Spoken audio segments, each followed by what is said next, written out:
continuação do que foi falado no último domingo. Você acesse o nosso canal no YouTube. A apóstola Regina ministrou uma palavra com o tema Tudo começa com uma semente. Você pode ir lá, você pode assistir e você pode receber tudo. E hoje eu quero continuar falando nesse mesmo caminho, nesse mesmo propósito ao qual ela iniciou o assunto no domingo passado. O tema da palavra de hoje é atitudes de um semeador. Eu quero reforçar com você uma coisa: você que ainda não baixou o aplicativo da igreja, baixe o aplicativo da igreja no seu celular. Está como Batista ID, certo, pessoal da mídia aí no fundo? Batista ID o aplicativo, né? Tem tanto na Apple Store como no Google Play. Você pode baixar lá, fazer o seu cadastro, porque principalmente, irmãos, no ano que vem, toda a nossa parte de organização e logística, ela vai ser feita pelo aplicativo. Então é muito importante você baixar, instalar no seu celular, preencher todos os teus dados. Quando você entra no aplicativo, você faz um cadastro simples. Se eu não me engano, é só nome e telefone, alguma coisa assim, é bem simples. Mas para você entrar no hall de membros, você precisa preencher o cadastro completo, que está bem na página inicial. Cadastre-se aqui. Então você faça isso, e as mensagens, elas já estarão todas lá disponíveis, e os PowerPoints que nós estamos usando nos cultos, eles também estão. Qualquer coisa pode cortar meu retorno aqui em cima, está dando bastante reverberação aqui. Todos esses PowerPoints e esboço, eles estão todos disponíveis para serem baixados lá no nosso aplicativo, amém? Atitudes de um semeador. E o texto base que nós vamos ler hoje é Lucas 8, versículo 4 até o 15. Você pode ir anotando e acompanhando aqui que nós vamos estar passando. Tá pronto aí, Davi? Vamos embora. Lucas 8, 4 até o 15 diz assim: quando uma grande multidão se reuniu e pessoas de todas as cidades vieram até Jesus, ele disse por parábola: um semeador saiu a semear, e ao semear uma parte caiu. Eu estou na frente, eu acho, de algumas pessoas aqui, né? Ficou melhor? Poxa, dona Dudu, aí eu atrapalhei tudo a senhora, né? Não, aí também não dá. Vamos indo. É que eu estou ocupando bastante espaço. Um semeador saiu a semear, e ao semear uma parte caiu à beira do caminho, foi pisada, e as aves do céu a comeram. Outra parte caiu sobre a pedra e, tendo crescido, secou por falta de umidade. Outra caiu no meio dos espinhos, e os espinhos, ao crescerem com ela, a sufocaram. Outra, enfim, caiu em boa terra, cresceu e produziu a 100 por um. Dizendo isso, Jesus clamou: quem tem ouvidos para ouvir, ouça. Então os discípulos de Jesus lhe perguntaram o que significava essa parábola. Jesus respondeu: a vocês é dado conhecer os mistérios do reino de Deus, mas aos demais fala-se por parábolas, para que vendo não vejam, e ouvindo não entendam. Este é o significado da parábola. A semente é a palavra de Deus. Repita comigo: a semente é a palavra de Deus. Amém. Os que estão à beira do caminho são os que a ouviram. Depois vem o diabo e tira-lhes a palavra do coração, para não acontecer que, crendo, sejam salvos. Os que estão sobre a pedra são os que, ouvindo a palavra, a recebem com alegria. Estes não têm raiz, creem apenas por algum tempo, e na hora da provação se desviam. A parte que caiu entre os espinhos, estes são os que ouviram e no decorrer dos dias foram sufocados com as preocupações, as riquezas e os prazeres dessa vida. Os seus frutos não chegam a amadurecer. A parte que caiu na terra boa, estes são os que, tendo ouvido de bom e reto coração, retêm a palavra. Estes frutificam com perseverança. Aleluia. Eu vou com vocês pontuando esse texto, E eu vou começar lá no versículo 11, aí Davi, você volta e vai acompanhando. No versículo 11, o que nós lemos? Volta um pouco. Este é o significado da parábola. A semente é o quê? É a palavra de Deus. Versículo 12. Os que estão à beira do caminho são os que ouviram. Ouviram o quê? A palavra. Esses são os que estão à beira do caminho. E no versículo 12 diz que o diabo vem e tira-lhes a palavra do coração. Para que o diabo vem e tira-lhes a palavra do coração? No versículo 12 também diz, para não acontecer que, crendo, sejam salvos. Esse é o versículo 12. No versículo 13 fala que os que estão sobre a pedra são os que, ouvindo a palavra, a recebem com alegria. Primeira coisa que você tem que prestar atenção aqui, eles ouvem a palavra, eles até receberam ela com alegria, mas como eles não têm raiz, creem apenas por algum tempo e na hora da provação desviam. Eles ouvem a palavra, eles recebem com alegria, porque ouvir a palavra é uma coisa, você receber a palavra é outra.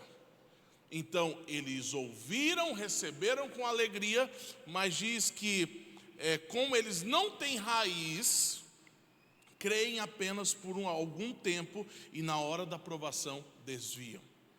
Primeira coisa que nós aprendemos aqui, nós precisamos ter raiz. Nós precisamos aprofundar, nós precisamos crescer, nós precisamos avançar e amadurecer. Porque se nós não criamos raiz, o que acontece? Depois de um tempo, a hora que as provações vierem, nós vamos desanimar. Porque se você foi apresentado a um evangelho onde te disseram, venha, porque Jesus ama você, Ele vai te dar a tua casa, Ele vai dar o teu carro, Ele vai fazer isso, Ele vai fazer aquilo. Ele traz o seu amor em 24 horas. Não é isso. Problemas você vai ter, e alguns o problema vai até aumentar. As provações vão vir, as tribulações vão vir. Então pastor, eu vou esperar a minha vida resolver primeiro, porque aí quando resolver, eu vou ser crente de verdade. Deixa eu dizer para você, os seus problemas eles nunca vão acabar. E se tem uma coisa que se reinventa sempre é problema. Da onde a gente menos espera, vem um que tira a paz, tira o nosso sono. Então, por que eu estou falando isso para você? Porque a palavra está sendo semeada nessa casa ao longo dos anos, e você precisa receber, e você precisa criar raiz. Porque quando vir a tribulação, você não vai se desviar, e é o que o texto está dizendo. Pastor, mas o senhor não sabe o que eu passo. Eu talvez não sei o que você passa, mas eu sei o que muitos outros irmãos passam, que são situações terríveis, mas eles não negociam a fé deles. Isso é ter raiz. No versículo 14, a parte que caiu entre os espinhos, estes são os que ouviram e no decorrer dos dias foram sufocados com as preocupações, as riquezas e os prazeres dessa vida. Aqui tem três coisas diferentes. Preocupações, que muitas pessoas, as preocupações que elas têm são em relação à vida financeira. Só que também fala que as riquezas, e muitos de nós pensamos, rapaz, se a minha conta amanhecesse, né, pastor William, abarrotada de dinheiro, os meus problemas estariam resolvidos. E deixa eu te dizer, talvez não. Porque está falando aqui, preocupações, as riquezas e os prazeres dessa vida. Sabe o que isso quer dizer para nós? Muitos, eles são sufocados na caminhada cristã deles por causa das preocupações e das tragédias que acontecem. Mas muitos, sem enxergar, eles são sufocados pelas coisas boas que a vida tem para oferecer. E a pessoa não consegue abrir o olho, pastor, porque agora minha vida está dando certo, agora o meu negócio decolou, pastor, dinheiro não é um problema mais, pastor isso, pastor aquilo. Mas não se deixe sufocar pelas coisas boas da vida. Riqueza, ótimo. Aí aqueles que se perdem nos prazeres da vida. E quando fala que os prazeres da vida, nós temos a tendência de colocar só aquilo que não pode ou é ruim. Mas lembra de Paulo?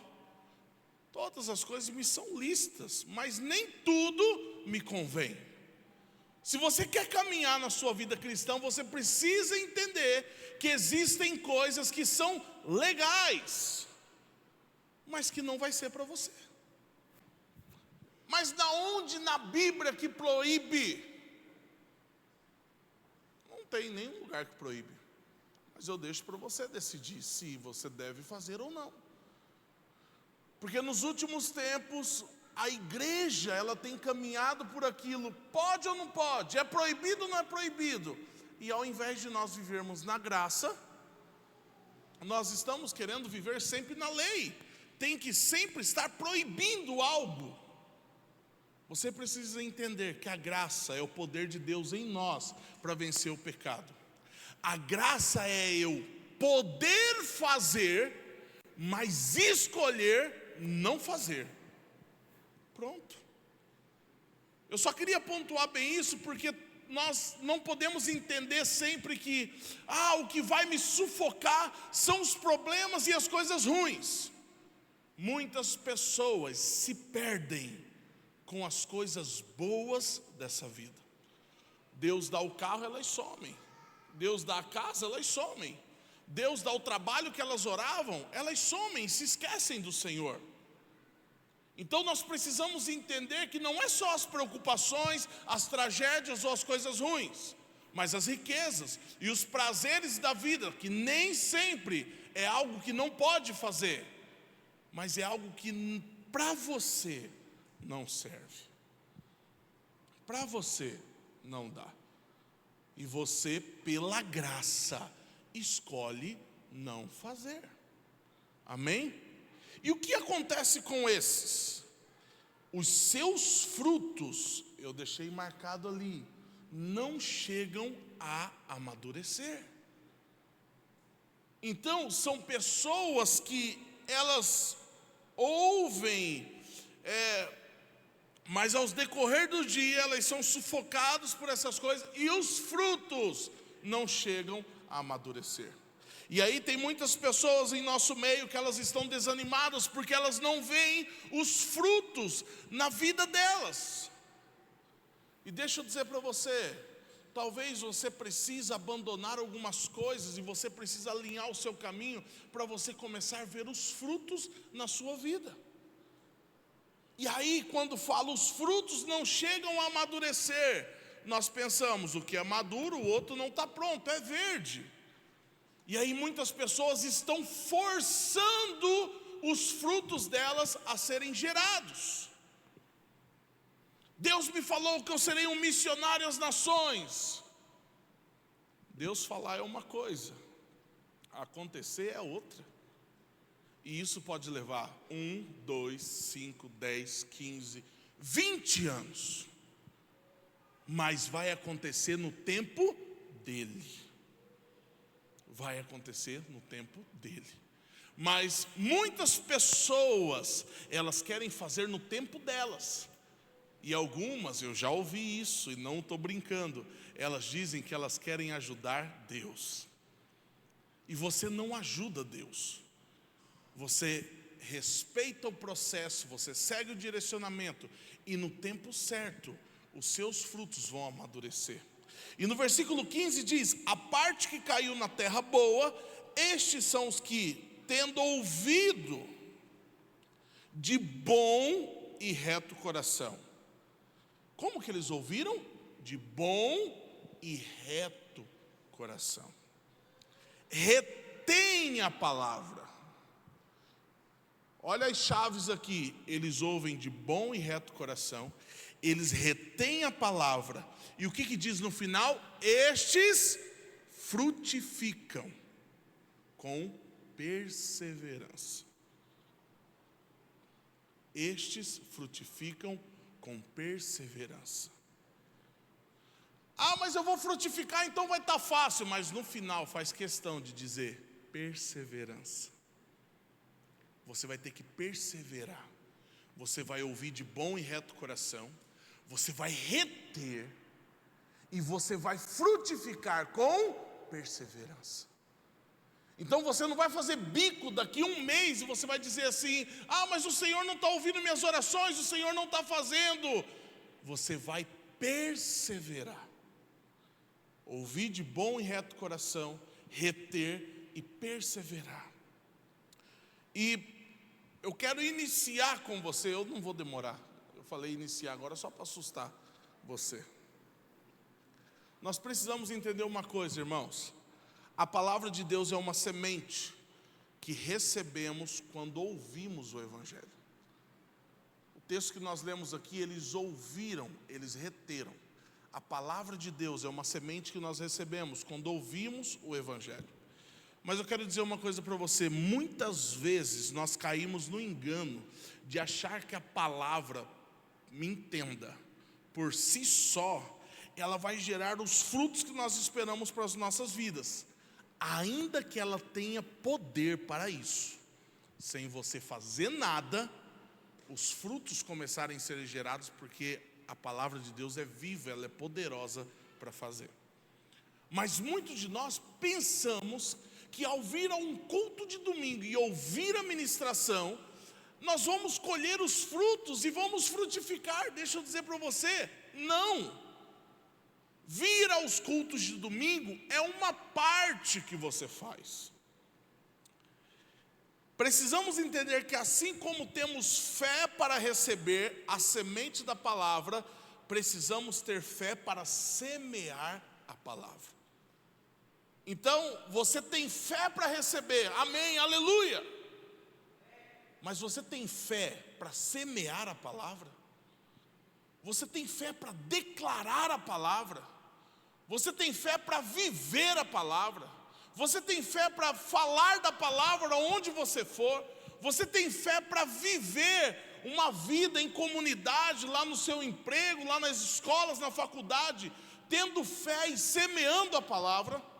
Porque muitos de nós ouvimos a palavra e nós até nos alegramos, como disse no versículo anterior, mas nós não temos fé para semear a palavra. E eu quero pontuar com vocês aqui atitudes de um semeador que frutifica. O primeiro ponto é: não ouça a palavra como se fosse uma simples palestra. Deixa eu dizer para você, a última coisa que eu estou fazendo aqui é uma palestra. Eu não estou fazendo uma palestra aqui. Seria muito mais fácil se eu tivesse que fazer uma palestra. Eu leria todo o texto, não me preocuparia muito com você, daria o horário, eu iria embora. Tudo que nós ministramos aqui é no mínimo uma semana em oração, em jejum, para entender o que Deus está querendo falar à igreja, de preparação. E a nossa oração, o desejo nosso, é que essa palavra encontre o seu coração e que sua vida não seja mais a mesma. Mas muitos vêm até os cultos, e eu não vou falar só os cultos da nossa igreja local, mas quantas igrejas não podemos contar que estão se reunindo nesse exato momento, e muitos estão lá como telespectadores, e são esses que criticam, e são esses que reclamam porque eles não colhem os seus frutos. Então deixa eu dizer para você, não ouça a palavra como uma simples palestra.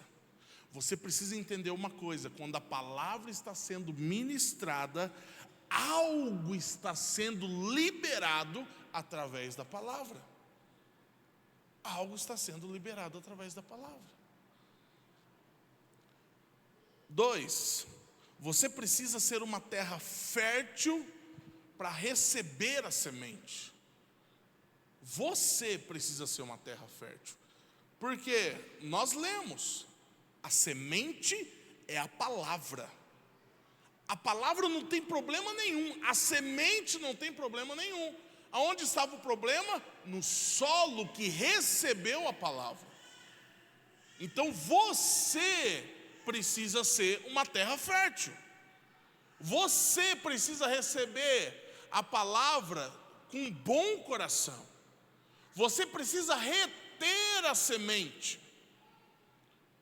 Mas muitos de nós, quando a pregação não nos interessa, nós ignoramos.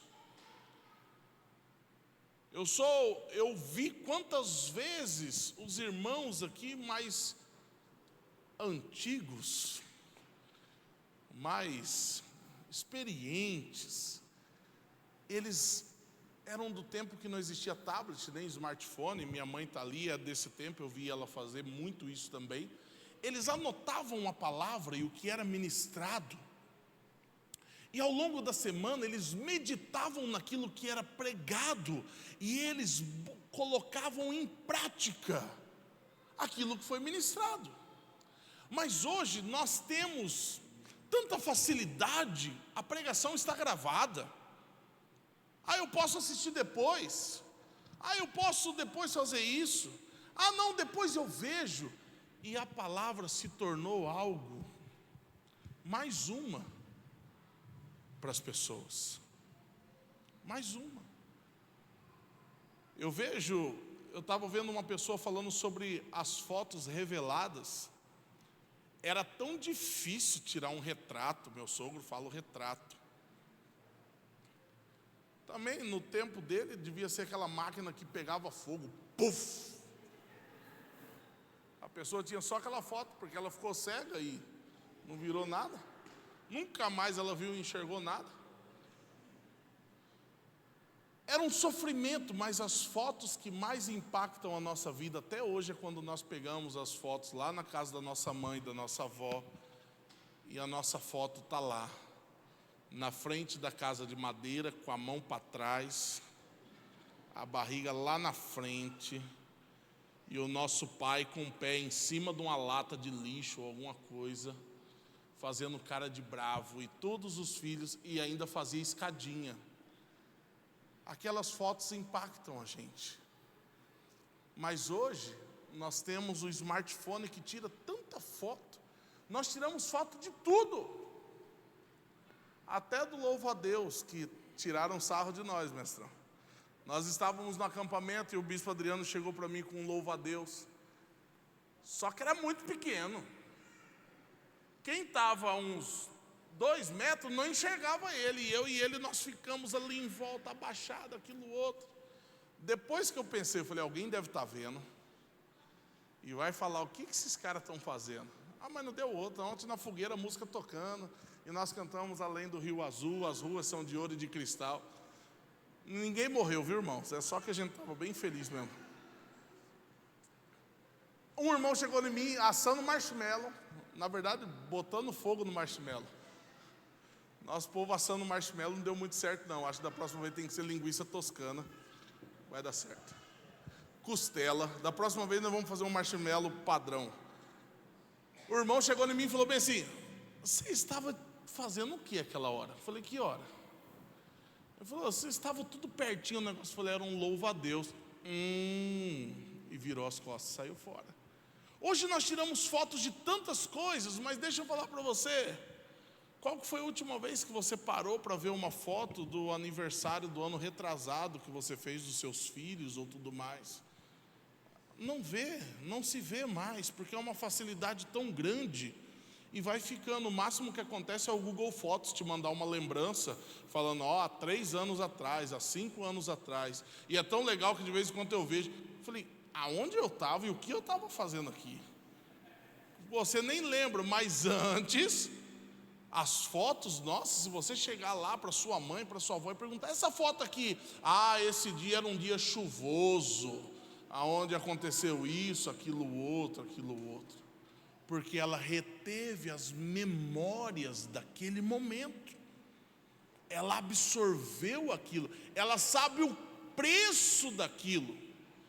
E só aqueles que sofreram muito para tirar uma foto de peão em cima de um cavalo que o cara pintou como se fosse uma zebra,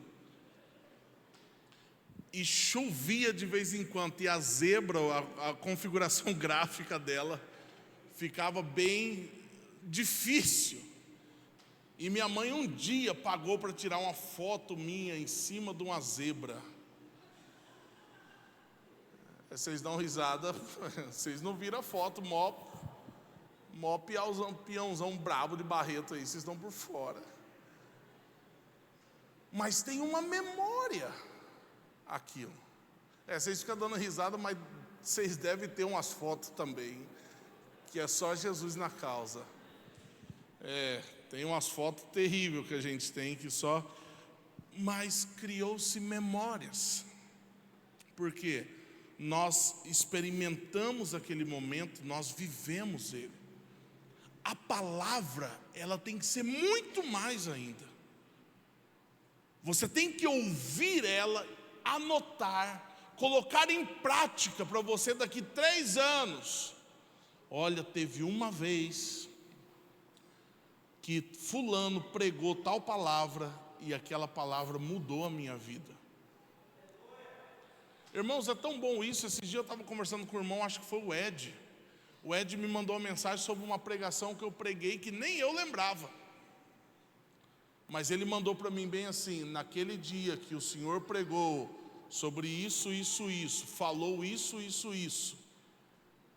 Jesus falou comigo aquele dia. A palavra, ela tem poder de mudar a nossa vida hoje e mudar o nosso futuro. Então você precisa ser uma terra fértil que vai absorver a palavra. Você vai reter ela. Porque o problema não é a semente, não é a palavra, mas é o solo. Primeiro você recebe a palavra, depois você toma a atitude de semear. 3, se atente aos tipos de solo que você semeia. Então você recebe a palavra e você depois semeia a palavra. Só que você precisa se atentar ao tipo de solo que você anda semeando. Algumas pessoas, elas não têm problema em semear a palavra, mas elas chegam em nós cansadas e elas dizem: eu não sei mais o que fazer, eu tenho investido nisso, eu tenho feito isso, eu tenho semeado a palavra, e verdadeiramente a pessoa tem feito, mas ela não tem escolhido o solo aonde ela semeia. E sabe qual que é o maior problema nosso? São os relacionamentos. Nós precisamos entender aonde nós vamos semear. Pastor, mas nós não temos que amar o nosso próximo, nós não temos que andar a segunda milha. Sim, nós temos. Mas existem pessoas que elas não querem. E você está sofrendo há décadas, semeando a palavra numa terra que não é fértil. Você, saindo da parte de relacionamento, você está investindo em algo que não vai dar certo. Nossa, eu investi a minha vida inteira nesse projeto, mas talvez esse projeto não é a terra boa para você semear hoje. O que eu estou querendo provocar em você é você fazer um balanço. Se você tem semeado, aonde você tem semeado? A terra é verdadeiramente boa? Esse é o ponto. Seja em relacionamento, seja em projetos, seja numa vida profissional. Aonde você tem semeado? Porque, irmãos, todos nós aqui sabemos, tem coisas que nós entramos nelas meio desconfiados. E tem coisas que nós entramos nela sabendo que talvez não vai mais dar muito certo. Mas o problema é quando nós sabemos tudo isso, nós insistimos no erro e queremos permanecer naquilo e fazer aquilo dar certo. Muitas vezes vai dar certo você abandonando aquilo, abandonando aquele projeto, recomeçar algo novo. Mas eu vou ter que começar do zero. Mas comece do zero, em algo que o Senhor está apontando, em algo que você sente que vai fluir, em algo que vai prosperar na sua vida. 4, se atente aos tempos e às estações da sua vida. Antes de ler o texto de Eclesiastes 3, 1 ao 8, nós precisamos entender que a nossa vida, ela tem tempos e ela tem estações. Nós passamos por ciclos na nossa vida. E a estação que nós estamos vivendo, nós recebemos graça da parte de Deus para viver aquela estação. Aí eu vou usar o meu exemplo. Teve uma vez, em 2016, que o Senhor me deu uma direção de me envolver com o máximo de coisas possíveis para servir ao reino, servir na vida de outras igrejas também. E aí nós nos envolvemos com um grupo de intercessão aqui, nós nos envolvemos com um grupo de oração ali, nós nos envolvemos assim, nós nos envolvemos daquele jeito. E nós, todos os dias, nós estávamos em alguma programação. E de vez em quando casava uns jejum também, que acabava de um grupo de intercessão, já iniciava outro, e aí já iniciou. Teve um ano que nós jejuamos mais de 100 dias no ano. E foi uma loucura. Só que em setembro de 2022, Deus me deu uma direção. Ele falou: hoje você encerra um tempo na sua vida e você não vai mais se envolver com nada fora da igreja local. O que eu fiz? Fui me reunindo com um pastor após pastor e dizendo: olha, não tenho nada contra o senhor, mas meu tempo aqui deu. Eu não vou mais participar, porque eu vou focar na igreja local. E eu saí de todas as coisas que eu estava envolvido, e eu fiquei envolvido só na igreja local. Foi a melhor coisa que eu fiz na minha vida. Sabe por quê? Muitas pessoas, elas estão tentando viver uma estação que já se passou. E sabe o que acontece? Um esgotamento físico terrível.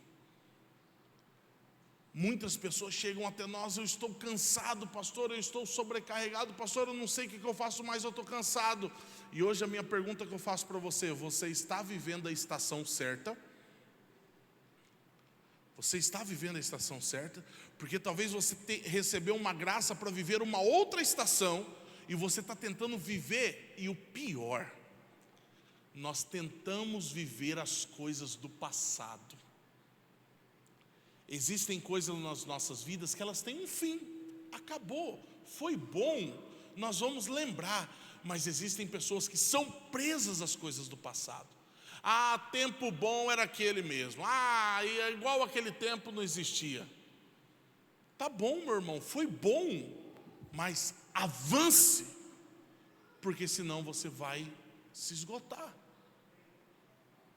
Você recebeu graça para viver a estação que você tem que estar. Se você ficar tentando repetir as mesmas coisas do passado, já foi. Você precisa se renovar a sua mente em Cristo, para você viver as coisas novas do Senhor e fluir. E com isso eu quero ler com você Eclesiastes capítulo 3, do versículo 1 ao 8, que diz assim: tudo tem o seu tempo determinado. Há tempo para todo propósito debaixo do céu. Há tempo de nascer e tempo de morrer. Tempo de plantar e tempo de arrancar o que se plantou. Tempo de matar e tempo de curar. Tempo de derrubar e tempo de construir. Tempo de chorar e tempo de rir. Tempo de prantear e tempo de saltar de alegria. Tempo de espalhar pedras e tempo de ajuntar pedras. tempo de abraçar e tempo de deixar de abraçar, tempo de procurar e tempo de perder, tempo de guardar e tempo de jogar fora, tempo de rasgar e tempo de costurar, tempo de ficar calado e tempo de falar, tempo de amar e tempo de odiar, tempo de guerra e tempo de paz. Por isso você precisa entender o tempo e a estação que você está. Eu gostei muito desse texto, a hora que fala tempo de paz e tempo de guerra. Nós aconselhamos alguns casais e de vez em quando eu falo para eles: fulano, você quer paz? Quero paz. Então se prepara para a guerra. Mas como assim, pastor? Você vai se posicionar com tua esposa, ou você vai se posicionar com teu esposo e a viola vai cantar. Porque ele ou ela não vai querer ceder e vai virar aquela coisa. Mas mantenha-se firme no seu posicionamento. Vai ficar bem ruim. Você tem que falar sempre rindo para não assustar a pessoa. Vai ficar ruim, vai ficar difícil, mas depois vai ficar bom. E depois começa a chegar as mensagens: pastor, o negócio aqui em casa está feio. Nem o cachorro está querendo conversa comigo mais. E tá aquele negócio terrível aqui em casa. Olha, ele ou ela está querendo fazer greve de fome e tal. Eu falei: deixa, é bom, é jejum. Mas depois fica bom. Porque no início, quando a gente não quer ceder, é difícil. A gente quer fazer birrinha, a gente quer fazer coisa. Mas depois a gente tenta e fala: Senhor, essa é a esposa que tu me deste. Eu sou o esposo que o Senhor deu para ela. Ela tem eu, né, Henrique? Não que o Henrique tem alguma coisa, estou falando né porque ele está dando uma risada legal ali. Fica ruim para depois ficar bom. Então são tempos que nós precisamos entender. Já teve vezes de eu chegar para me reunir com um irmão ou com uma irmã e eu estar assim, a carne viva, aquela picanha suculenta que corta e escora assim. Eu falei: hoje eu detono com esse irmão ou com essa irmã. É que a gente tem vontade também, irmão, nós não é santo não. A gente tem vontade também de ir. Mas hoje eu vou pegar ele, não, hoje não vai ter para ninguém. Hoje, e eu venho para cá curtindo. E o pior, o inimigo ele influencia a gente. Você já deve ter feito, não, você é crente, mas eu já fiz isso aí. A gente fica gerando o diálogo na nossa cabeça. Não precisa levantar a mão se você fez isso não. Eu vou falar isso, se ele falar isso, eu falo isso aqui outro. E aí quando a gente vai ver, nós estamos envolvidos numa briga só nós mesmos. A pessoa está dormindo, tranquilo. Aí cheguei na frente da pessoa, a hora que eu cheguei, eu fui tomado de uma compaixão pela pessoa. Aleluia, porque não foi com você. E eu tive compaixão da pessoa. E o Espírito Santo falou para mim: é tempo que você vai curar ela. Mas a boca, o canto está espumando. Como você está, querido? Você está bem? Não está bem. Eu falei: pronto, eu preciso parar de chorar para nós brigar. Aí a pessoa fala ali 1 hora e tudo que você pensou que você ia fazer com guerra e força e violência, o Senhor fez da maneira dele. E assim é a nossa vida. Você talvez está tentando fazer na força algo. Talvez é o tempo de você tomar distância, esperar e deixar acontecer. Talvez você está querendo investir alto em algo, mas talvez é hora de você segurar o seu capital e esperar o movimento do mercado, esperar o movimento das coisas e ver o que você vai fazer. Talvez você está com o capital guardado e talvez agora é o tempo de você investir ele. Por isso você precisa entender os tempos e as estações que você está na sua vida. Ah, mas aquelas pessoas, eu já tive tantos carros e tantas casas, e vivem uma vida endividada hoje, querendo manter o mesmo padrão de vida de décadas atrás. Você precisa entender o tempo e a estação que você está. 5, profetize a palavra. Você recebe a palavra com fé e com bom coração, retém ela, mas se você quer semear, você precisa profetizar a palavra. E o que eu estou dizendo aqui é que muitos de vocês têm palavras que vocês receberam do Senhor, mas vocês nem sequer conversam sobre a palavra que vocês receberam.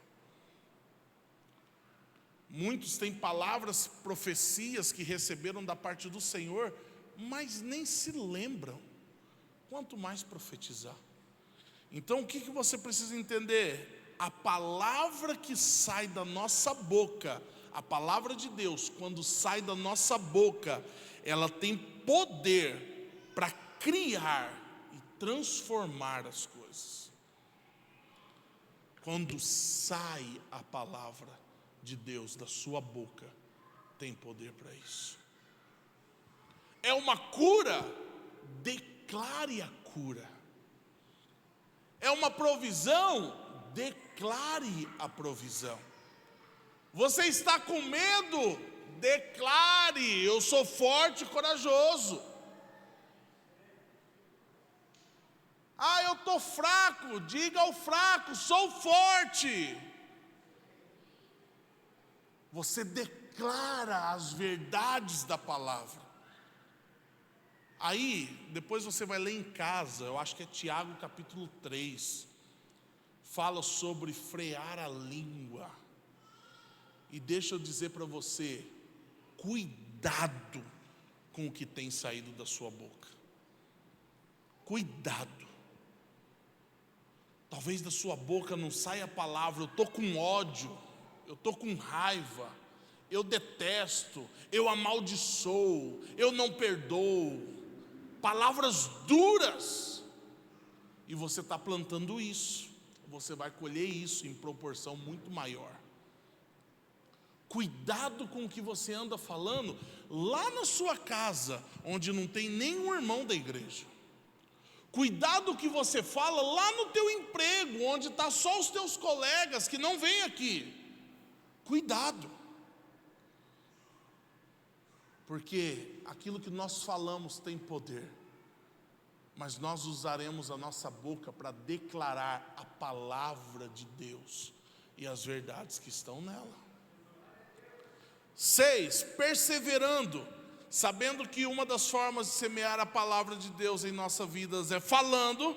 Precisamos começar a profetizar a palavra todos os dias e jamais baixar a guarda, para não acontecer como a semente do versículo 14, que os frutos não chegam a amadurecer. O problema é que muitas pessoas recebem a palavra, mas elas não perseveram. E deixa eu dizer para você, eu não quero dar aula para você de fruta das coisas, mas uma vez eu fui no Rio Grande do Sul e me levaram numa parreira, eu acho que é parreira que fala, né? Que tem aquele monte de uva lá, enroscado num pau lá, e estava tudo seco. Aí o cara disse assim: olha, essas uvas todas aqui, elas sumiam no campo. E ele falou assim: elas têm seguro, porque elas têm 35 anos, têm 40, têm 50 anos, têm 60. Provavelmente quem plantou elas não comeu dela, ou o máximo que aconteceu, eles comeram dela. Aí eu fiquei pensando, mas como? Porque para ter um padrão lá de vinho ou suco, não sei do que é, ela demora a dar fruto. Depois que ela dá o primeiro fruto, ela tem que dar 7 vezes o fruto. A partir da 8ª vez é que a uva está boa para ser utilizada para fazer o suco ou o vinho. Falei, lascou, foi tudo, porque já demora para nascer. Aí quando nasce tem que ser 7, e é uma vez por ano. No 8º ano, depois que começou a dar o fruto, é que vai ser utilizado para fazer o suco. E aí, quando ela termina de dar o fruto, ela seca. De verdade, eu olhando de longe, eu falei, vixe, morreu tudo, rapaz. Deu uma peste, secou tudo. Não, ela está viva, pegando nutrientes e se preparando para quando ela for dar fruto de novo. Então, você precisa entender que na nossa vida cristã, muitas coisas são assim. Você talvez está trabalhando por algo que você vai levar 20 anos para ver. Ou talvez você está trabalhando por algo que você não vai ver. E talvez você está trabalhando por uma geração que você não vai conhecer. Mas você precisa fazer. 7. Atitudes de fé. Nós não só recebemos, como colocamos em prática, para colhermos os frutos que a palavra gera em nossas vidas. Precisamos nos mover em relação ao que estamos profetizando, com atitudes de fé. O pastor Dan McCollum, na Escola de Profetas esse ano, ele disse: a sua fé é medida por aquilo que você coloca em prática. Não adianta nada você dizer, nós já conhecemos o texto de Tiago, acho que é capítulo 5, que fala que a fé sem obras é morta. Não adianta nada você dizer, olha, eu tenho fé, eu sou um homem de fé, eu sou uma mulher de fé. Mas se você não coloca em prática aquilo que você diz que tem fé.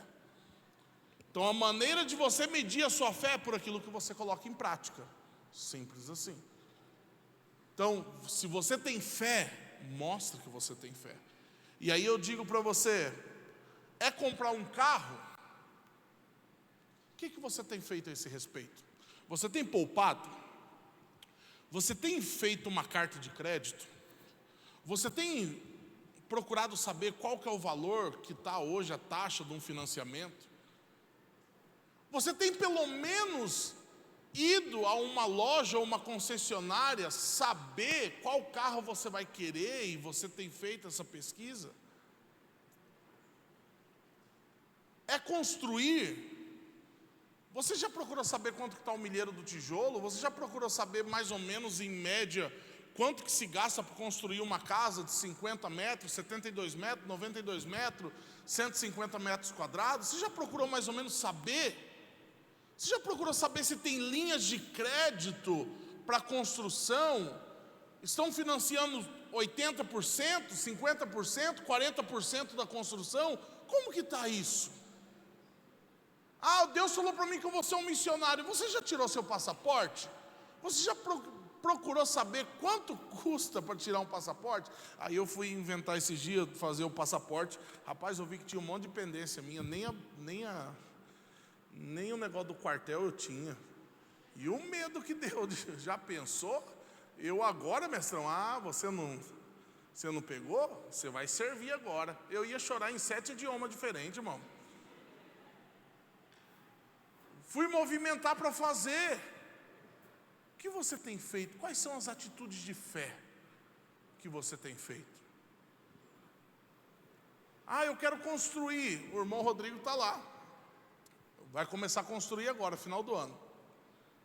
Fomos lá na casa dele. Eu quero construir aqui. Eu falei, começa. Decida começar.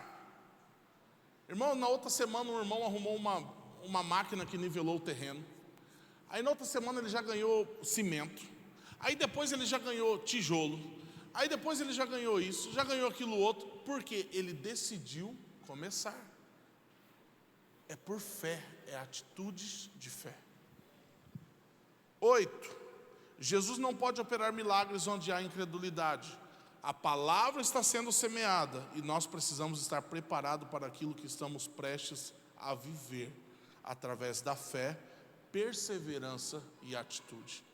Eu sempre gosto do texto da mulher com fluxo de sangue, que ela ouve falar de Jesus e ela declara: se eu apenas tocar, eu serei curada.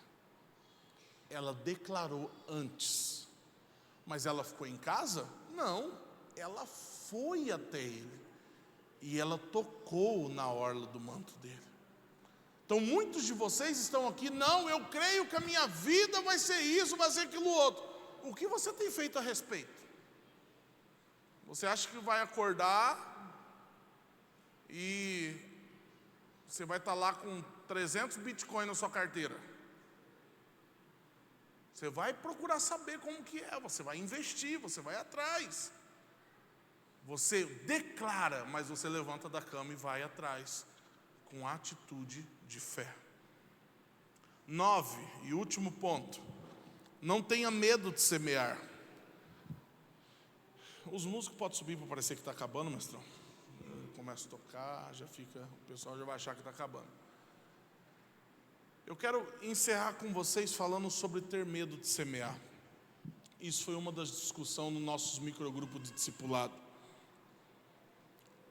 Muitas pessoas, elas são taxadas como pessimistas. Ah, fulano é pessimista demais. Eu quero que você preste bem atenção no que eu vou falar, que talvez isso aqui é para você. Muitas pessoas são taxadas como pessimistas, mas no momento que nós estávamos discutindo, o Espírito Santo falou em meu coração que muitas delas não são pessimistas porque elas são ruins. Ah, ela não quer que dê certo, ela torce para dar errado. Não. Muitas pessoas são pessimistas porque elas têm bloqueios. Muitas pessoas são pessimistas porque elas têm traumas. Muitas pessoas nem tentam fazer porque já deu errado demais e elas sofreram. Eu estou dizendo isso para você, que talvez você está ouvindo essa palavra aqui, e eu tenho certeza, porque o Espírito do Senhor que habita em mim, habita em você, Ele está trazendo ao seu coração aí os sonhos e projetos que você um dia sonhou e desenhou. Mas você aí agora, você está já abafando isso. E você já está lembrando das vezes que você teve prejuízo e te deu problema. Das vezes que deu errado.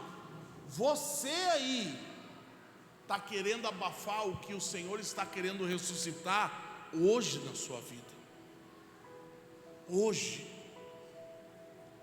Ah, mas o meu sonho era ter uma família estruturada e hoje o meu casamento está uma bagunça. O Senhor que ressuscita os mortos, Ele está aqui para ressuscitar o seu casamento. Ainda que ele estiver morto, Ele vai ressuscitar. Ah, mas o senhor não sabe as humilhações que eu já passei por compartilhar o que o Senhor tinha falado comigo. Você aprendeu, talvez é hora de você ficar quieto e trabalhar em silêncio. Não tenha medo. Ah, mas eu já sou velho, a idade já passou. Abraão teve filhos na velhice. Eu estou querendo que você preste atenção em mim e que você comece agora a deixar de dar ouvido para as coisas que Satanás está querendo falar com você agora.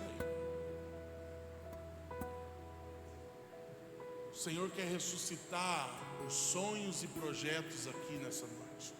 Eu quero ler com você Eclesiastes 11, versículo 1 ao 8. Esse não está no slide, provavelmente.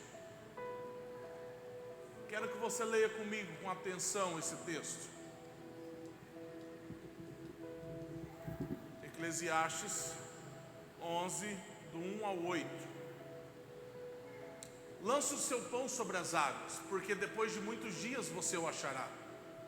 Reparta com 7, até mesmo com 8, porque você não sabe que mal sobrevirá à terra. Se as nuvens estão cheias, derramam chuva sobre a terra. Se uma árvore cair para o sul ou para o norte, no lugar em que cair, aí ficará. Que quem somente observa o vento, nunca semeará. E o que olha para as nuvens nunca fará colheita. Para aqui no 4. Olha o que esse texto diz. Leia comigo com calma. Quem somente observa o vento nunca semeará. E o que olha para as nuvens nunca fará colheita. Talvez muitas pessoas elas não são pessimistas. Muitas pessoas elas simplesmente têm sentimento de inferioridade. E muitas pessoas elas pensam que elas não dão conta. Muitas pessoas talvez sofreram na infância delas e elas têm uma palavra de maldição sobre a vida delas, que elas nunca darão certo. E aí elas ficam olhando o vento e as circunstâncias. E eu vou falar aqui alguém que lutou e luta contra o sentimento de inferioridade, que sou eu. Nós temos a tendência a se esconder numa zona de conforto, que se nós não cuidarmos, ela se torna orgulho. Porque a pessoa que ela tem sentimento de inferioridade, quando ela não controla, ela se torna orgulhosa, porque ela precisa ter uma bolha para as pessoas não chegarem perto e conhecerem as fraquezas delas. As pessoas que têm sentimento de inferioridade lutam com isso.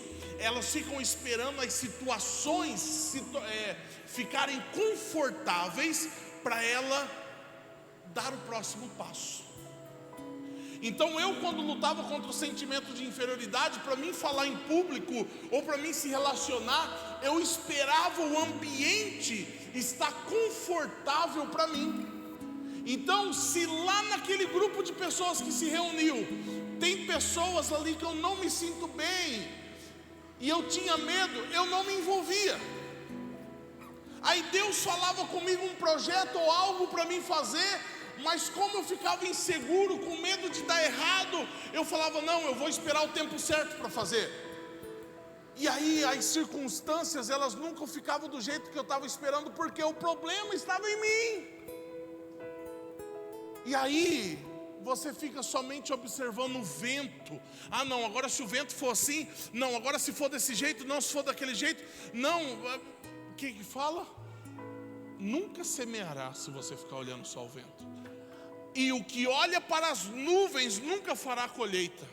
Ah não, eu estou esperando a chuva vir. Ah não, estou esperando isso. Ah não, o dólar bateu agora 6,10. Eu estou esperando o dólar voltar para 5,50 e eu vou fazer. Ah não, isso aconteceu. A taxa de juros. Deixa eu falar para você. Se você ficar esperando tudo ficar redondinho do jeito que você quer, você nunca vai colher. Você nunca vai colher. Só que talvez você não tenha culpa disso. Talvez assim como eu, quando você era criança, você ouviu um dia alguém amaldiçoando você e falando que você não ia dar certo. Talvez você, como eu, um dia errou um investimento, errou algo que você ia fazer, e você foi chamado de burro, idiota ou besta, e você tem traumas hoje, você não consegue dar o próximo passo. Aí ministerialmente, talvez um dia você foi contar um sonho para alguém, como o nosso querido José, sonhador, e te jogaram num poço. Só que você não quer sair do poço, e Deus está te chamando para você governar. E eu estou falando aqui para todo mundo. Eu não sei qual pregador que foi na escola que nós estávamos, eu acho que foi o Chris Valentin.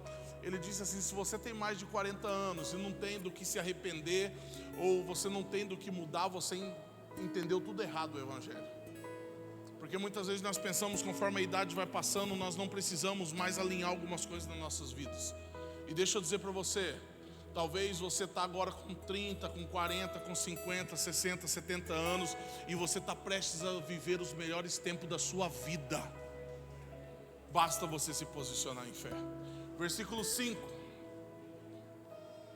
diz assim: assim como você não conhece o caminho do vento, nem sabe como se formam os ossos no ventre da mulher grávida, assim também não entende as obras de Deus, que faz todas as coisas. Nós vivemos um tempo de uma geração onde tem que tudo ter um porquê. Ah, mas por que isso? Ah, mas por que aquilo outro? Por que Deus está mandando eu fazer isso? Por que Deus está mandando eu fazer aquilo outro? Por quê?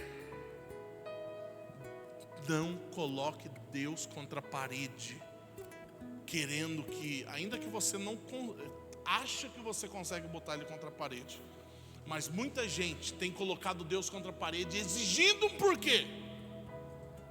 Por que Deus está mandando fazer isso? Por que Deus está mandando fazer aquilo outro? Obedeça. Você não sabe explicar como os ossos são formados dentro do ventre, versículo anterior, e nem entende as obras de Deus, que faz todas as coisas. Continuando, versículo 6: semeie a sua semente de manhã e à tarde, não fique de braços cruzados, porque você não sabe qual irá prosperar, se esta, se aquela, ou se ambas serão igualmente boas. Olha que maravilha. Isso aqui é uma palavra para encorajar você. Semeie. Você não sabe qual que vai prosperar, mas semeie. E principalmente nós que no ministério investimos na vida de pessoas, muitas vezes nós ouvimos as pessoas chegar para nós e falar bem assim: larga a mão de fulano. Por que você investe de fulano? Não, esse outro aqui ninguém dá nada para ele. Eu invisto porque eu não sei qual deles o Senhor vai usar. E assim tem que ser na tua vida. Talvez você está escolhendo: ah não, esse aqui, ah não, esse daqui. Lembra de Davi, quando o profeta foi até a casa de Davi, o pai de Davi, que eu não julgo, esperto, ele trouxe os melhores. Traz o que tem 60 de braço, o sonho do Yuri. Traz o que tem 50 de braço, nada. Traz esse aqui, nada. O Cleis está ali, o Cleis é dos nossos maromba também. Traz esse aqui, nada. Vixe, sobrou. Tem mais alguém aí? Ó, tem um pequenininho, está cuidando das ovelhas lá, todo sujo. Ah, será? Hora que Davi entra, o Senhor fala: é esse. Porque o Senhor não vê como o homem vê. Lança sua semente. Você não sabe qual que vai prosperar. Não tenha medo. E continuando: doce é a luz e agradável aos olhos é ver o sol. Versículo 8: mesmo que alguém viva muitos anos, deve alegrar-se em todos eles. Contudo, deve lembrar-se de que há dias de trevas, que serão muitos, e que tudo o que virá é vaidade. Olha que legal que fala ali: ainda que alguém viva muitos anos, deve-se alegrar-se em todos eles. Sabe por que eu estou falando isso com você? Porque muitas pessoas, elas chegam até nós e elas dizem assim: quando tal coisa acontecer vai ser bom, pastor. Não, quando tal coisa acontecer, só falta isso. Irmão, não falta nada, viva. Viva. Uma vez uma pessoa chegou em mim e falou: nossa, o senhor e a apóstola, um casal tão bonito, só falta um filho. Eu falei: falta nada, nós estamos felizes. Ai, o senhor não quer ter filho? Eu falei: eu quero, só que eu não quero ser prisioneiro de algo. Eu sou completo, ela é completa, nós somos completos. Se Deus der o filho, amém. Se não der, amém também. Nós seguiremos avançando. Ah, meu casamento vai ser bom. Deixa eu dizer para você, em agosto eu fiz 10 anos de casado, está cada vez melhor. E o filho não veio ainda. E se não vier, amém. O importante é que o pastor Bruno está fazendo um monte de filho, o Rodrigo também, e nós estamos crescendo. O irmão Jordemilson está aí também. O irmão Jordemilson chegou lá no acampamento, só ele e a mulher dele, lotou o negócio. E um monte de gêmeos. É o do pastor Bruno, é o do irmão Jordemilson. Aí o Rosimar também, junto com a Roseli, traz gêmeos. Quem mais? Aí tem uma ultrassom que vão fazer aí. A Fran vai fazer uma ultrassom em breve. Pode ser que nós tenhamos surpresa, né, Fran? Não adianta você você ficar com cara de espanto? Nós não sabemos. Mas nós somos completos e felizes. E nós vamos semear. Deixa eu dizer para você, você está pronto para viver o que Deus vai fazer na nossa vida? Vai ser sobrenatural, vai ser poderoso, vai ser grandioso, vai ser tremendo. Se coloque de pé. Eu quero citar 2 textos antes de nós orarmos. O texto que nós usamos sempre para fazer oferta, mas ele se encaixa para isso. 2 Coríntios capítulo 9, versículo 6 fala: aquele que semeia pouco, pouco também colherá.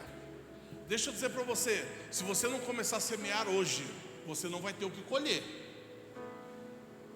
Ah, mas eu semeio, pai. Eu sempre lembro de uma coisa. O bispo João que está aí, esse velhinho, cansado, como eu digo, eu cuido dele, ele é meu sogro, mas Deus colocou no meu coração de cuidar dele antes mesmo de eu casar com a filha dele. Eu já colocava meia nele. Hoje ele está melhor, mas teve um tempo que ele estava empenado, duro, né, pastor Bruno? Você lembra? O braço dele fazia assim, eu não sei o que aconteceu.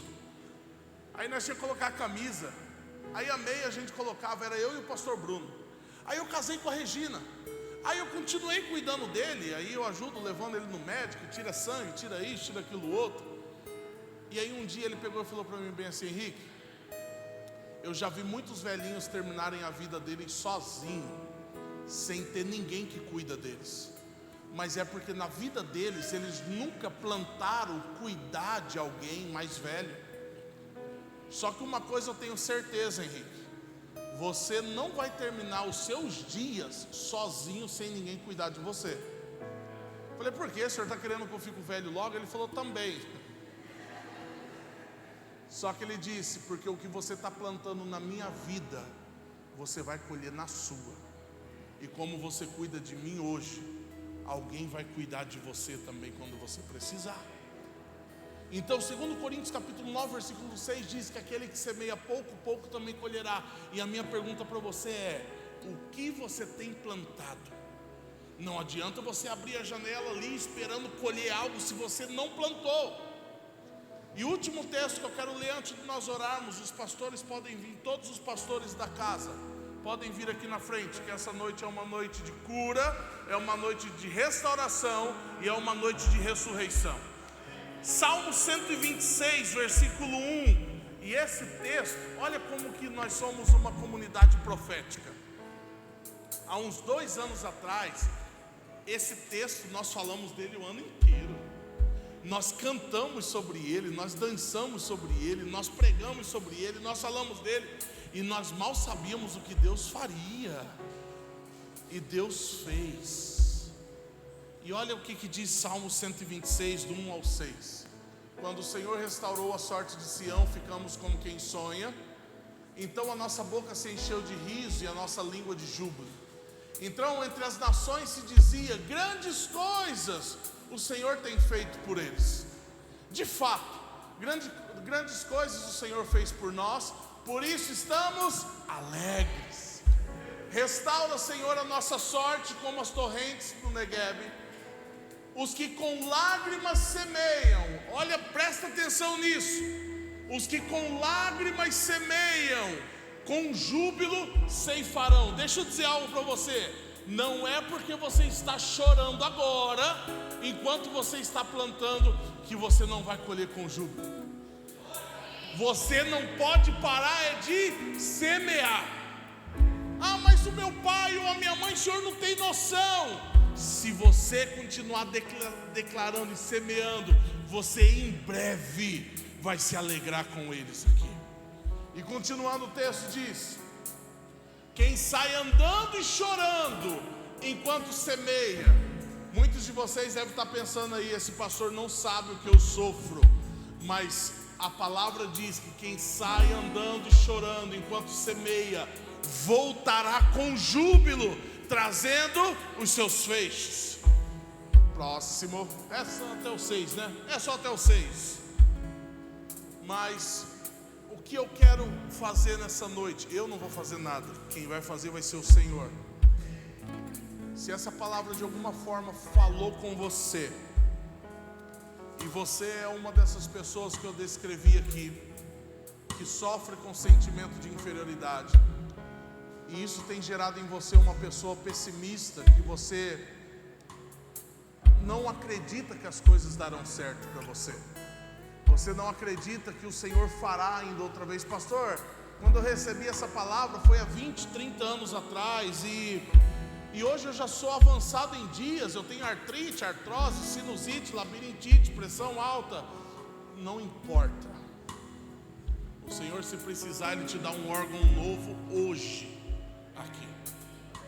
Eu só quero que você seja livre. Alguns aqui tiveram a mocidade roubada, a infância foi roubada por palavras de maldição.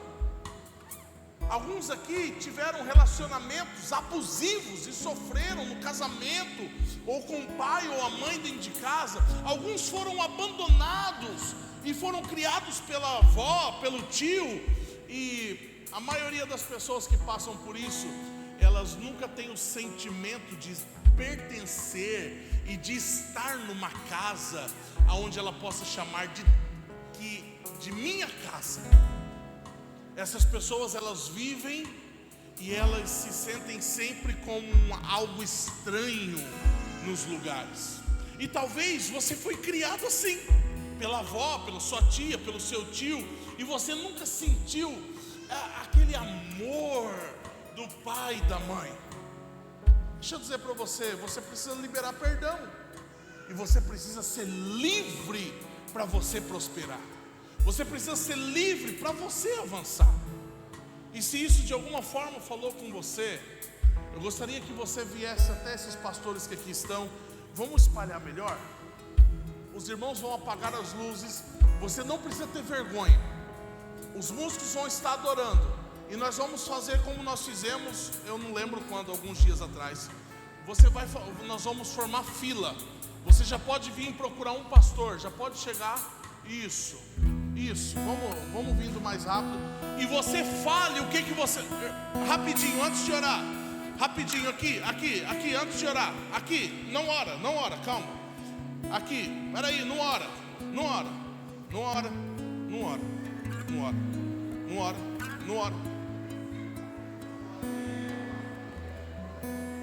Isso.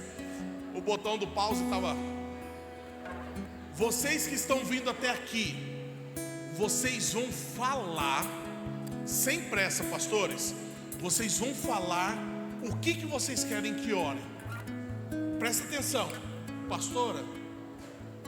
O pastor descreveu lá, eu vivi assim. Eu fui criado com a minha avó. Eu tenho sentimento de inferioridade, eu tenho medo, eu tenho trauma, eu tenho isso. Para o pastor orar focado em específico naquilo que quer que ore. Pastores, orem com ousadia e poder. Amém? Vamos lá, você pode chegar e já ir pegando aqui. Isso. Eu gostaria que você viesse e já ficasse mais próximo, que depois nós vamos encerrar. Então, se você quer, você já vem aqui e não perca tempo, já entre numa fila. Aqui tem uma fila com só uma pessoa. Aqui, ó, o pessoal do meio pode ir aqui, ó. Tem aqui uma fila com menos. Pode vir. Isso, pode vir. E nada irá resistir. Vamos fazer a fila certinho. Enquanto adoramos. Chegue mais próximo da pessoa da frente para caber todo mundo. Em meio às tribulações,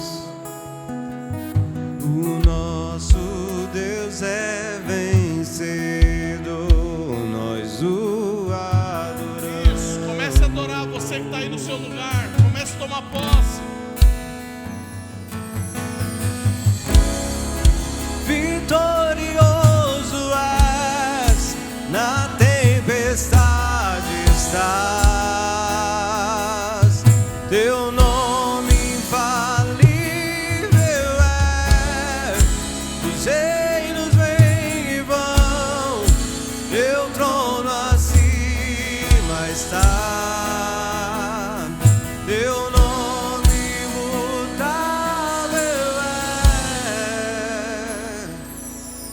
o inferno não prevaleceu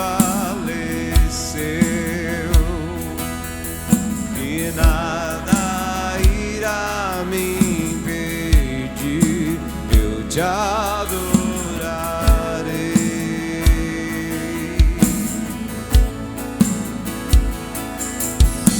Muralhas vão Declare com força.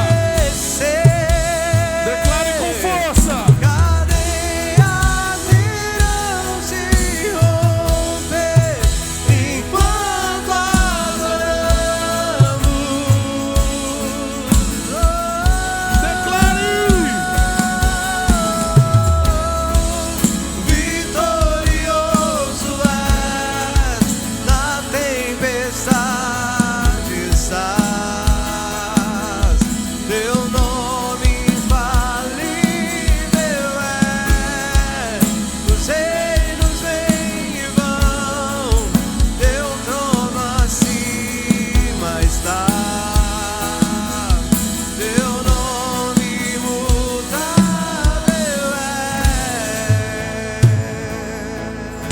é. Levante suas mãos para cima e comece agora a adorar a Ele. Você não está aqui como um telespectador, todos nós juntos. Comece agora a dar volume à tua voz e dizer o quanto você o ama. Comece a dizer o quanto você precisa dele. Vem, Santo Espírito, com tua doce presença agora, libertando os cativos, sarando os enfermos. Hoje é uma noite de cura, uma noite de restauração, restauração dos sonhos. Toca, Espírito, toca, Espírito. E vem ao céu. Isso, faça dessa canção a sua oração. Proclamamos poderoso és, grandioso. Nós te adoramos, Jesus. Nós te adoramos, Jesus. Nós te adoramos, Jesus. Nós somos Deus para sempre. Nós somos Deus para sempre. Vem ao céu. Nós te Nós amamos. proclamamos poderoso. Nós te amamos. És grandioso. Seja livre.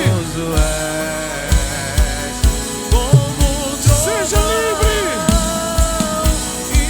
impetuoso, poderoso. Isso. És Seja livre. grandioso.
não sabe viver. E onde estiver,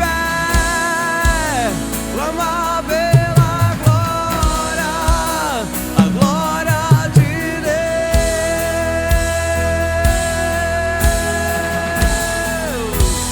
Quem já pisou no Santo dos Santos em outro lugar não sabe viver. E onde estiver,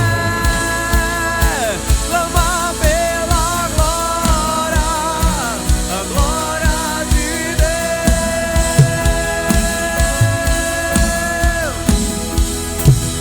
Quem já pisou no Santo dos Santos em outro lugar não sabe viver. E onde estiver, clama pela glória, a glória.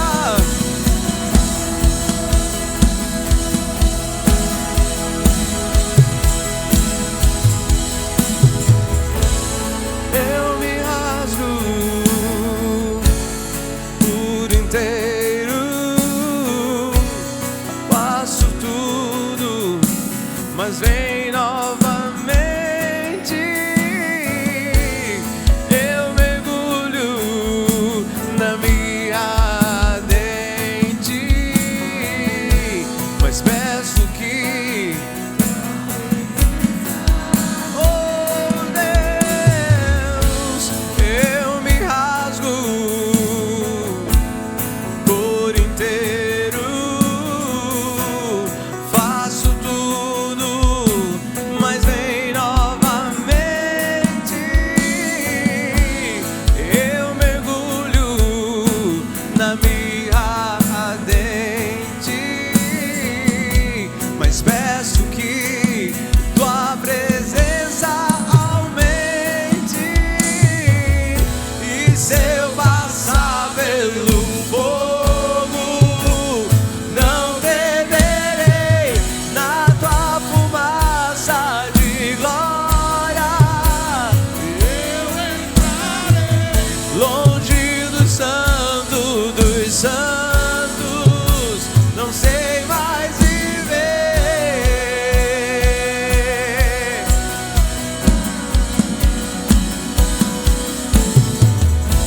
E se eu passar pelo fogo,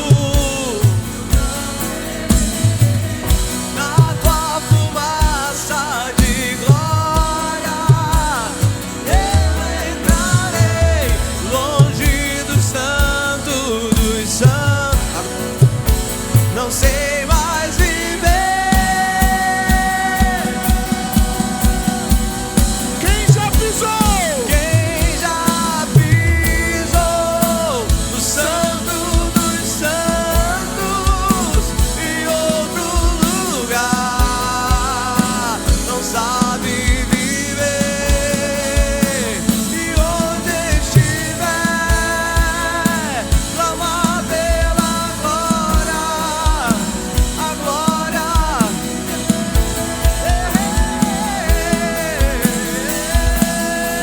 Deus, quem já pisou no Santo dos Santos em outro lugar não sabe viver. E onde estiver, clama pela glória, a glória de Deus.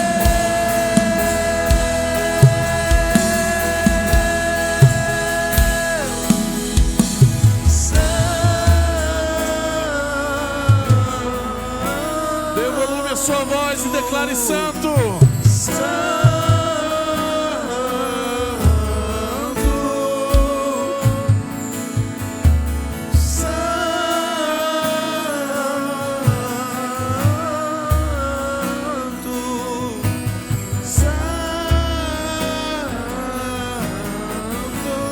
Ele é santo, santo.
seus olhos, levante a sua mão agora.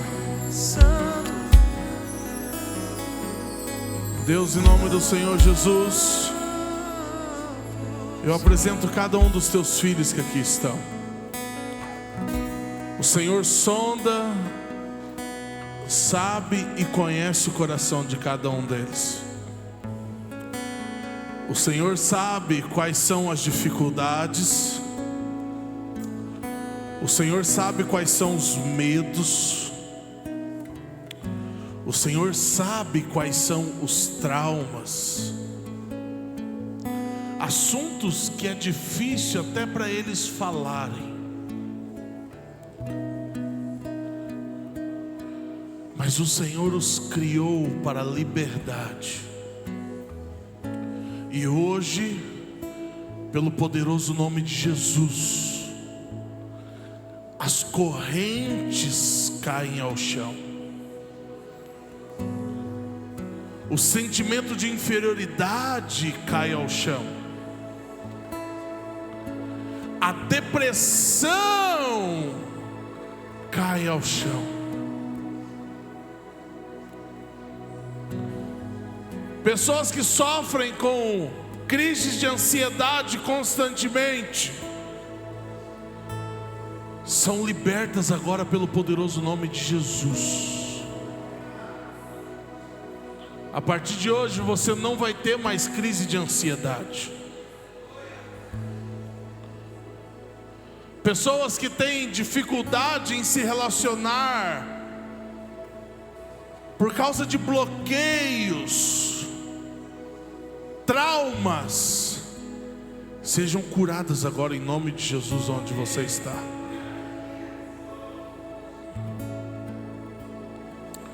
Pessoas que sofrem de tristeza profunda e não têm um motivo, a alegria do Senhor, que é nossa força, inunda o seu coração agora. Lares que são atribulados e atormentados, o Senhor envia agora os anjos ministradores dele em cada casa aqui representada, limpando cada cômodo. E você, ao chegar à sua casa hoje, em nome de Jesus, o ambiente vai ser outro. Muitas pessoas não sentem alegria quando está na hora de voltar para casa, o Senhor está me dizendo. Mas a sua casa vai ser o lugar mais aconchegante aqui nessa terra. Você vai ter alegria de se reunir com os teus filhos na tua casa. Existem pessoas aqui que elas têm vergonha de convidar as pessoas para irem até a casa delas. Você vai sentir a alegria e o desejo de convidar as pessoas para irem até a tua casa. Porque o medo se foi, o sentimento de inferioridade se foi.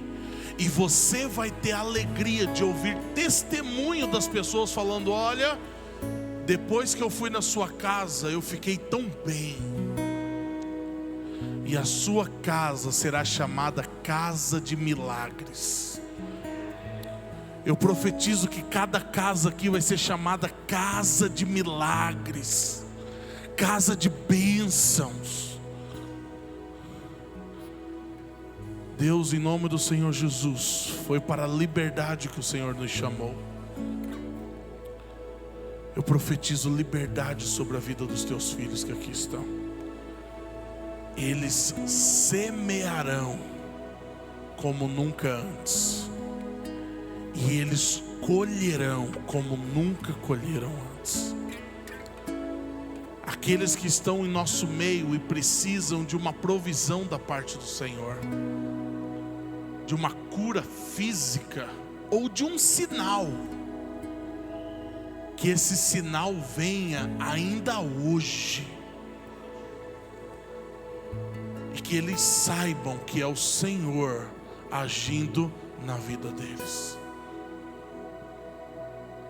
Nós abençoamos essa semana que se inicia, profetizamos que será uma semana de bênção, uma semana de grande derramar do Teu Espírito, uma semana de vitória para o povo de Deus. Em Teu nome nós viemos aqui nessa noite, Senhor, e em Teu nome nós voltaremos para as nossas casas. Nos leve debaixo da Tua proteção, que nós tenhamos uma noite de descanso abençoada pelo Senhor. Em nome do Senhor Jesus, amém, amém e amém. Aplauda o Senhor Jesus bem forte. Convide o seu irmão.